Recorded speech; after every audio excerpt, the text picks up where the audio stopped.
U.S. Secretary of State Marco Rubio was in Paris on Thursday to meet French President Emmanuel Macron and discuss a ceasefire in Ukraine. The goal was to find common ground between Washington and Europe to end the fighting. Top Ukrainian officials were also in Paris to meet with EU and U.S. delegations, President Volodymyr Zelensky's chief of staff said, though he did not name them.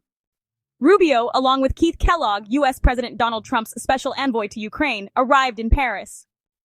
Despite Trump's promises to quickly end the war, his push for a ceasefire has not yet succeeded. Recent Russian strikes have killed many, including children in Ukrainian cities like Sumy and Kryvyi Rih.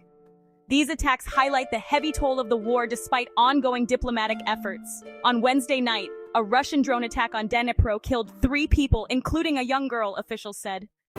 Macron has led efforts to create a united European response to support Ukraine during the conflict and afterward, especially after Trump surprised many by opening direct talks with Russia. Zelensky's chief of staff, Andriy Yermak, said he, Foreign Minister Andrei Sybiga, and Defense Minister Rustem Umerov were in Paris to meet representatives from France, Germany, Britain, and the United States, but did not specify who. A French diplomatic source said Rubio and France's Foreign Minister Jean-Noël Barrot would discuss the war in Ukraine, the Middle East situation, and Iran's nuclear program. So, this is Rubio's 3rd trip to Europe since taking office. Witkoff said on Monday shortly after his 3rd meeting with Putin that he sees a peace deal, emerging.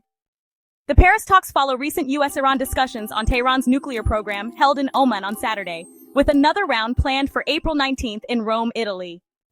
Separately, French Defense Minister Sébastien Lecornu will travel to Washington on Thursday to meet U.S. Defense Secretary Pete Hegseth. They'll discuss several issues, including Ukraine, Iran, and Gaza.